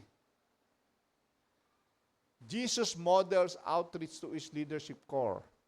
Nag-model siya. Tingnan natin paano yung ginawa ministry. Teaching, preaching, and healing. Pinakita niya paano magturo, paano mag-preach, paano magpagaling. Casting out demons, pinalalay sa mga demonyo. Di ba? Healing, preaching, expanding leadership core. Ganyan ang ginawa ni Jesus Christ. At nakikisalamuha sa mga non-Christian. Di ba? Sa synagogue, sa crowds, attending wedding. Di ba? Mati siyang gawain. Para magpakita yung mga miracle na pwede niyang gawin. Ma-share yung gospel sa mga tao. Huwag mong talikuran ng mga tao. Huwag ka lang makiayon sa ginagawa nilang mali. Makisama ka, huwag kang makisama. Sabi nga iba, no? Pwede kang makisama, huwag ka lang makikisama. Samahan mo ba? Nagiinuman dyan? Oh, bro, tayo. Okay, pula kayo dyan. Bigyan mo ako ng ibang drinks, hindi ako minom eh. Gusto ko lang i-share sa inyo na yung ginagawa ninyo ay hindi mabuti. Diba? Kung dati mong barkada, dati mong kainuman, binago ka ng Diyos, di umupo ka. Tagay. Ako magtatagay sa inyo. Bili ako ng soft drink. So, ito tagay natin. Alam niyo ba yung alak na yan? Nakakasira ng buhay. Sabi ng Bible sa Ephesians, di ba? Kailangan hindi tayo napupuspos ng espiritu ng alak, kundi espiritu ng Diyos na pupuspos tayo. Kasi yung alak, sisirain niya ng buhay natin. Una, imbis na pambibili ng pagkain ng pamilya, bibili mo pa ng alak. At hindi yung paglasing ka na kung ano na pinaggagawa mo. Tama? Tama hindi? Yan. Ma-experience naman siguro din malasing di ba? Ayaw ng Diyos yun. Lalo-lalo na ako ikay binago na. Dapat hindi na nakikita sa iyo ng mga tao. Yung pagbabago dapat nakikita sa iyo. Pangapat, Jesus unleashes this leadership core for outreach by twos. Dalawa-dalawa partnership. Inilunsad niya, pinahayo niya yung mga leader niya ng partnership, dalawa-dalawa, hindi solo. Di ba? Inilunsad niya yung mga leader niya. Paano? Jesus showed them disciples the need for workers in the harvest field. Kailangan ng mga manggagawa dahil ang harvest ay inog na. Alam niyo ba, inog na ang harvest? Naghihintay lang i-harvest sila yung mga tao sa paligid? Naghihintay lang yan na meron sa kanila magsishare. Lalo-lalo na nakikita na nila talaga yung hirap ng mundo. Diba? Jesus sent out 12 disciples by twos for outreach ministry. Para makapag-outreach. Jesus hears the feedback of ministry result from the 12 disciples and further model ministry to them. Bakit ganon? Hindi tumatanggap. Kasi kulang kayo sa fasting and prayer. Sabi ni Jesus Christ. Diba? Then Jesus sent out 72 other disciples for outreach ministry and here's their feedback. Matapos silang umayo, nagre-report. Ganito, may na-win kami, may na... Ganon. Ganon ang sistema. Kaya wala naman tayong ginagayang sistema, kundi yung ginagawa ni Jesus Christ. Tayo, anong ginagawa natin? Walang report. Diba? Hindi na malaman kung ano nangyayari sa ministry. Walang nagre-report. Walang nagbibigay ng feedback. Panglima, Jesus trains his leadership core for outreach. Kaya may mga training tayo, kaya lang hindi natin naaatinan. Lang time di ba? Mahanap tayo ng time talaga. Kaya gusto ko, inaaral namin, dito na natin dadali yung training. Problema talaga natin, time. Venue. Kasi nakakasabay-sabay yung mga gawain. Di ba? Jesus trains the 12 how to face opposition in ministry. Paano maharapin yung mga opposition? Teaches the 12 disciples deeper truths about God's kingdom. Jesus trained the 12 disciples on how to minister to others. Tinuro niya lahat kung anong dapat gawin. Di ba? Tinuro din niya paano mag-pray. Kung mananalangin kayo, ganito.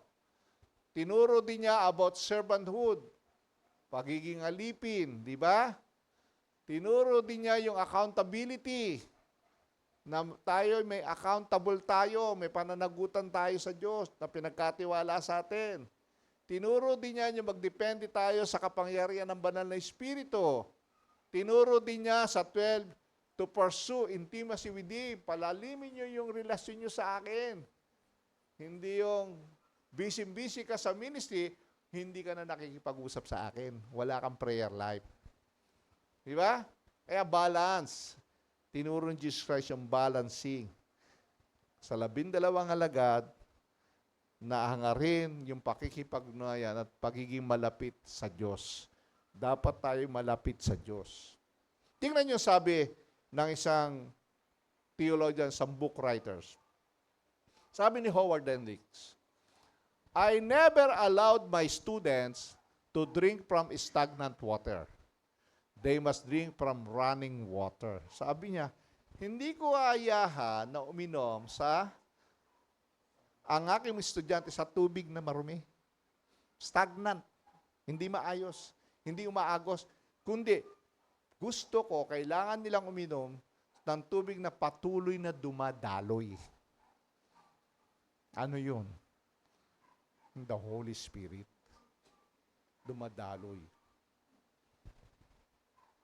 Yun ang gusto ng teacher Hendricks sa kanyang mga estudyante. Huwag lang kayong nananatili dyan. Kundi dapat empowered kayo ng Holy Spirit. Di ba? Tignan nyo sa Acts, ano nangyari? All the believers devoted themselves to the apostle teaching and to the fellowship and sharing in meals. Nagpe-fellowship sila, including Lord's Supper and to prayer. Ganon ang ginagawa nila. Hindi sila stagnant, kundi lumalago sila. Nagtuturuan sa isa't isa, nagsisharean sa isa't isa. Kukuha niyo po? Kaya mahalaga po ang life group para sa ikalalago po ng bawat isa sa spiritual. Kaya lang binabaliwala ng iba. Akala nila walang kwenta. Mahalaga po ang life group. Amen? Tayo po, dito sa UPCI, meron tayong tinatawag na intentional discipleship system. Dito po, share ko lang sa inyo yung ginagawa natin para alam natin saan ang direksyon ng church. Meron tayong direksyon. Hindi tayo nanghuhula lang. Merong patutunguhan ng bawat member anong dapat mangyari sa kanila. Meron tayong tinatawag na engaged discipleship system. Diba?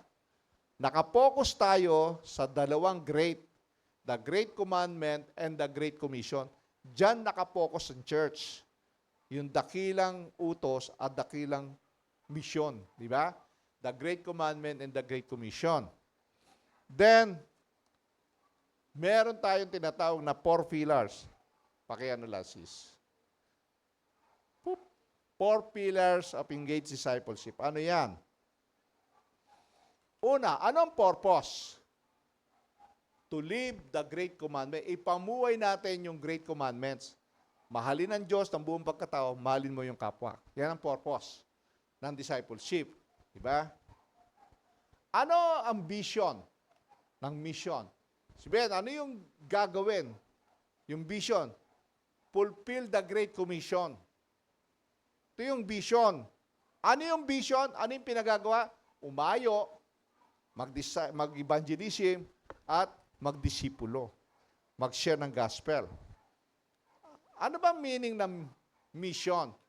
This is what we must do. Pag sinabi mission, ito yung dapat natin gawin. Ito yung pathway.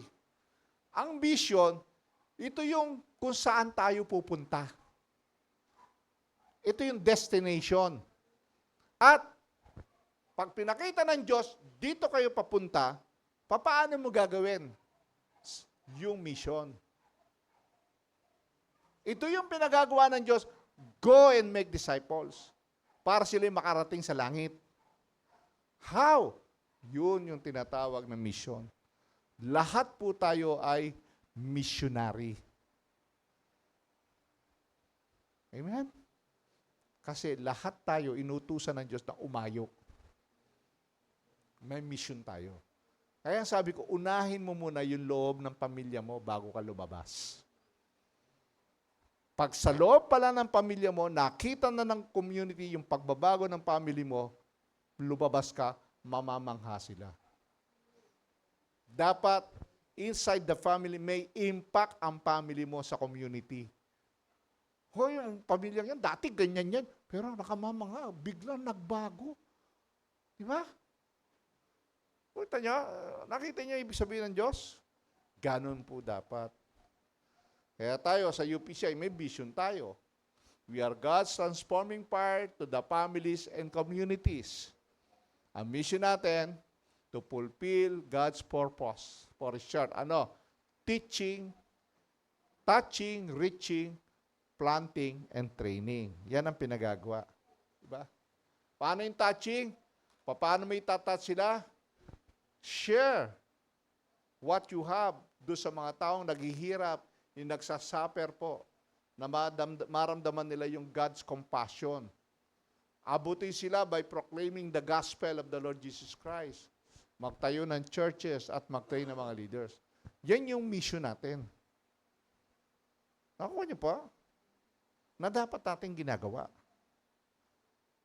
Ngayon, wala na tayong ginagawa, di ba? Paano mong abutin yung community na nangangailangan? Kuha niyo po. Love people and also especially your family in faith. Utos ng Diyos yan eh. Great commandment yan eh. So, ang goal natin, to make every believer a disciple that make disciple. Yan ang goal natin. Na lahat po tayo ay maging disipulo ni Jesus Christ. At kapag ikaw ay disciple na, na-train ka na, magdidisipulo ka rin. Magti-train ka na maging disipulo ni Christ. Kaya may training. Anong strategy natin? We proclaim the gospel. We preserve. We prepare and produce more leaders. Ganun ang ginawa ni Jesus Christ. Matapos ipahayag ang karya ng Diyos, pinreserve niya yung 12, dinisciple, inihanda, at saka go and make disciples. Kuha niyo po? Ganun po. Meron tayong sistema. Amen? Kaya, yan yung ating 3 major component.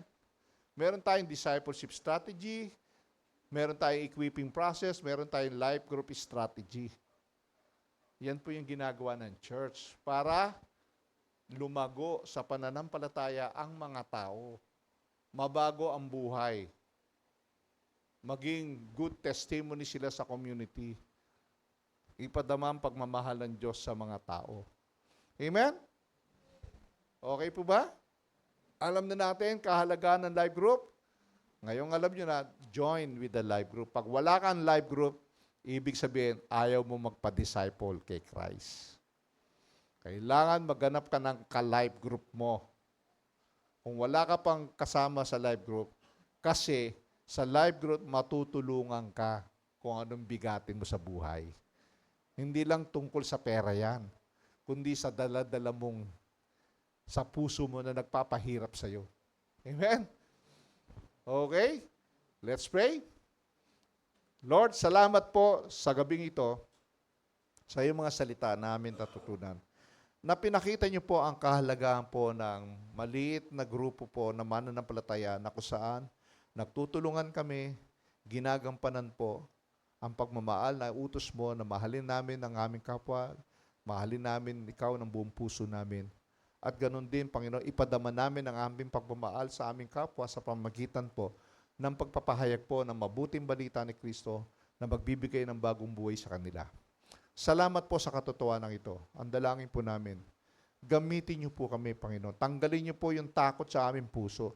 Palitan niyo po ito ng tapang po na ipahayag po ang iyong salita na may pagmamahal po sa aming kapwa. Sa kapangyarihan niyo ng Banal na Espiritu. Sa iyong kamay, pinagkakatiwala ko po, ingatan niyo po ang bawat isa na narito. Kung ano bang pinagdadaanan nila, Panginoon, I pray, ikaw po nakababatid kung anong solusyon sa kanilang mga problema. Tunay, Panginoon, nagtitiwala po kami sa iyo. Wala pong imposible sa iyo. Lahat ay posible po sa iyo, Panginoon. Kailangan lang po namin maniwala at manampalataya at sumunod po sa iyong kalooban. Ito ang aming panalangin sa pangalan ni Jesus. Amen. Salamat po. God bless po. Ano pong conclusion natin? Everyone must be involved in the process of discipleship. Lahat po dapat. Walang exemption. Amen. Malapit na po yung ating Engage Equipping School. No? May na, by June yata, naka-schedule yun, di ba? June. Yeah. So, I encourage you, lalo na yung mga nag-retreat, mag-enroll na po kayo sa ating pag-aaral.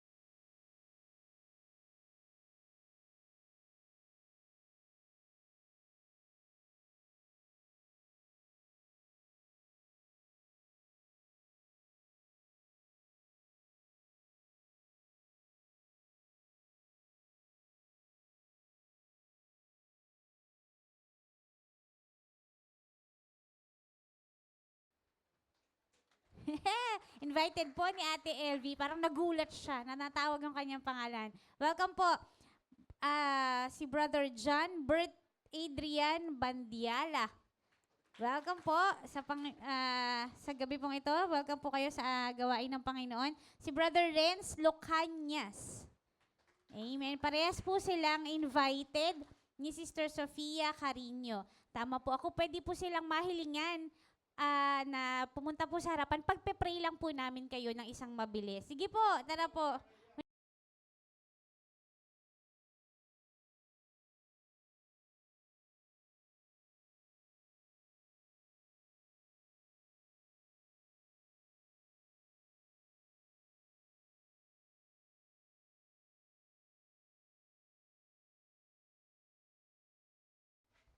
Taas po natin ating kamay. Extend po natin sa kanila. Purihin ka, aming Diyos na masalangit na makapangyarihan sa lahat. Una, Panginoon, kami nagpapasalamat sa iyong kabutihan. Meron ka na naman 3 bagong pinadala rito na alam ko, Panginoon, hindi po aksidente ang pagpunta nila rito, kundi ito, Panginoon, ay kinumbik na yung banal na Espiritu na dumalo ng gawain upang mapakinggan po ang iyong salita. At makilala ka pa po ng tunay sa kanilang buhay. Ang dalangin ko po, Panginoon, ipadamo mo po ang iyong presensya sa tatlong mga anak na ito. At alam namin, Panginoon, ang sabi mo nga, kapag may tatlong bago na lumapit kay Kristo, nagkakaroon ng celebration sa langit. At kami naniniwala, Panginoon, nagkakaroon po kayo ngayon ng celebration, natutuwa kayo at nagagalak. Ganon din po kami, Panginoon. Galak na galak po kami sa oras na ito dahil sa tatlong tao na pinadala mo rito na nais mong alagahan namin upang tumibay ang kanilang pananampalataya sa tunay na Diyos na nagbibigay ng buhay. Gabayan niyo po ang tatlo, 2 lalaki at 1 babae, Panginoon. Ang dalangin po namin, Panginoon, ipadamo mo po ang iyong pag-ibig at pagmamahal sa kanila.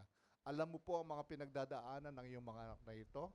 Ang dalangin ko po, Panginoon, ingatan niyo po sila, palakasin mo po ang kanilang kalusugan, i-provide mo po ang kanilang araw-araw na pangangailangan, kasama ng kanilang pamilya, Panginoon. Ingatan niyo po at baguhin mo po ang kanilang pananaw. Sa iyong kamay, pinakakatiwala ko po ang pag-iingat mo po sa iyong mga anak na ito. At naniniwala po kami, Panginoon, ilalagay mo rin siya sa iyong pamilya. Dahil kapag tinanggap nila si Kristo, nanampalataya sila kay Kristo, at sabi mo, binibigyan mong karapatan sila'y maging anak ng Diyos. Purihin ka, O Diyos, sa buhay nila. Ito po ang aming dalangin, Panginoon, sa pangalan ni Jesus. Amen. Welcome. Welcome, sis. Welcome, brother. Welcome. Salamat.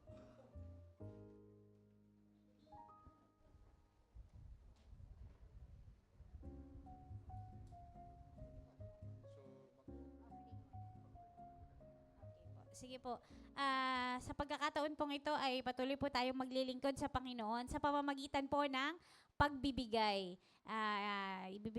Iikot po ng atin pong mga ushers ang tithes and offering. Sige po.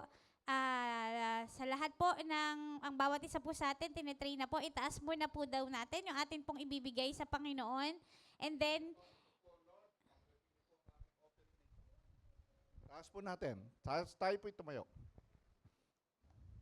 Taas po natin, Lord, tanggapin niyo po ang aking offering na ito para sa ikalalago po ng iyong gawain dito sa Liptong, Panginoon. Buong puso po namin ipagkakaloob ito sapagkat kami po'y nagagalak sa ginawa mong sa aming buhay, binago mo aming buhay namin, Panginoon. Tanggapin niyo po ito, Panginoon. Maraming salamat po sa provision mo at nakakaroon kami ng pagkakataon makapagbigay po sa iyong gawain. Ito ang aming dalangin sa pangalan ni Jesus. Amen. Sige po. Ikot po. After that, sige po. Pagpipray naman po ng bawat isa.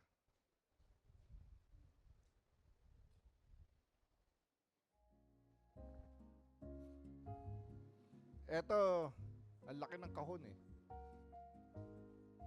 Alam naman lang po natin kung ano po ito. Di ba? Yung care offering, care offering. So, ibig sabihin ng care offering po,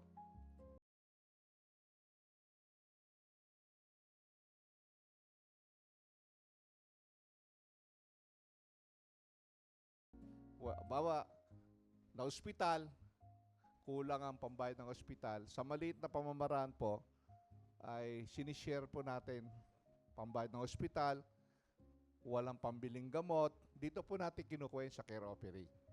Amen? So ngayon naman po, ay gusto ko pong ipabatid sa inyo, dito na rin nating lagay yung ating tinatawag na sacrificial offering. Bakit po natin kailangan mag-sacrificial offering? Meron po tayong kapatiran na maluba po ang kalagayan na naka-hospital po, na kulang po, meron po silang kailangan bilhin pong aparato na ilalagay sa ulo na nagkakaalaga po ng 25,000 na walang kulang po. Hindi naman natin kailangan bigay yung 25,000 kung ano yung kaya lang ng church.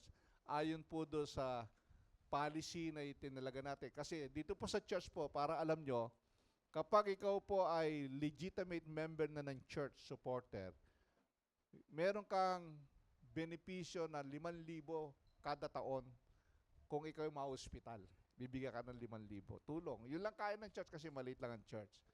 Or, within that year, wala ka pambiling gamot, pwede kang bigyan na paunti-unti, 1,000. Pero pag naubos siya ng 5,000, hindi mo na magagamit yon. Magagamit muli yun next year. Ganun po. Ano yung member? Ibig sabihin, itong member na ito, supporter ng church, nagta-tithe siya faithfully. Kaya yung tithes po, nire-record namin kung sino yung mga faithful tithers. Kasi in fairness naman po doon sa mga tithers, tapos hindi naman nagta-tithe, hindi naman magsusupport, tapos bibigyan mo ng tulong. Para maramdaman. Yun po yung ginagawa ng church natin. Ginagamit po ito para pagtulong po sa mga kapatid na nangangailangan. Nakulang po ang pambayad ng gamot, pambili ng ospital. So, yun po. Kung gusto nyo po magbigay, dito nyo po ilagay, sacrificial offering. Open po. Ito po ay kusang loob, hindi po ito sa pilitan. Hila mo po. Sige po. Praise the Lord. Sige po. May mga nauna nang nagbigay. Salamat sa Panginoon po. Purihin ang Panginoon sa inyo pong mga buhay. Habang patuloy pong merong nagbibigay, as we continuously give, makinig na rin po tayo sa atin pong mga announcement po sa gabi pong ito. Patuloy pong pinapabalita, nire-remind tayo ng atin pong mga services every week. Meron po tayong every Sunday, 9 a.m., patuloy po iyan. And then yung midweek services po natin, Wednesday, 7 p.m. Youth Connect Fellowship, resumes na po. Resumes this Sunday, April 26, 3 p.m. So sa mga kabataan, sa mga youth po, balik po kayo. Bukod sa Sunday, meron po kayo sa hapon, 3 p.m. Ito po ay para sa mga kabataan lamang. So kita-kits po kayo dyan. Couples Bible Study, magre-resume din po sa Sunday, April 26 din po, 7 p.m. Ano po ito? Open po ito sa lahat ng mag-aasawa. Okay po, so hindi na po ito yung para lang sa mga umattend nung Feb 14 or sa mga umattend nung mga sumunod na gawain na pang-couples. Ito po ay open na po. Couples Bible Study na po. So, maganda po kasi dito ay matatakel yung buhay may asawa. So, we encourage po na attend po tayo. Kasi bukod sa life group, sabi nung topic natin ngayon, etong Couples Bible Study, we would be able to learn ano yung dapat sa buhay may asawa, na ang Diyos ang sentro, 'di ba po? So attend tayo April 26 sa Sunday po 'yan, 7 p.m. Papabago daw po natin ang tawag, hindi po Couples Bible Study, Couples Life Group. So ang ganda po noon na kayong mag-asawa ay merong, 'di ba? Magkasama kayo sa life group. Sige po. Sumunod po council meeting April 26 din po, 1 p.m. So jump pack ang April 26 po natin. Council meeting, paalala po, 1 p.m. kita-kita po tayo. EES classes enrollment, ongoing po iyan. Approach nyo po si Ate Kata for more details. Yun pong gustong mag-enroll sa EES, kahit anong level. 1, 2, 3, 4, approach nyo lang po si Ate Kata. May 31 po ang last day po ng enrollment. Iyan na din po ang orientation. Dahil June 7 po ang first day ng klase po ng EES. Ina-announce din po natin kahit mahaba pa, October 10, 9 a.m. to 5 p.m. Gaganapin po ang 50th anniversary ng UPCI. Yung kabuuan po ito, tayo po ay UPCI Libdong. Kasama po natin yung ibang chapters, ibang churches. Pandayan, hindi ko nakabisado, Heritage, lahat po, buong UPCI sa buong Pilipinas. Magkikita-kita po sa araw po niyan. Registration fee po, 200. Ongoing po yan. Hanapin nyo po yung trail po ng registration sa atin pong group chat. Deadline of registration, April 30. Kaya habol na po tayo. Palista na po tayo doon. Women's Fellowship, May 9. Gaganapin po May 9, mga kababaihan, UPCI St. Francis, 9:30 a.m. to 4 p.m. May registration po na 150 pesos. May discount daw po for food para sa mga senior citizens. padala daw po ng mga ID. Ayos to, may ano din dito, may discount din kayo dito, mga senior citizens po. With lunch. Okay, salamat po. So, pa-register na po tayo dito. Pledges update po, 703,004 pesos. Salamat sa Panginoon. Still moving and growing po ang ating pledges. Sa mga natapos na po at gusto pang umulit, gusto pang dumagdag, any amount, please approach po ang ating Church Treasurer, Sister Annie Libong Cogon. Wala na po akong nakalimutan. Tawagin ko po si Sister Beth Francisco for the offering prayer.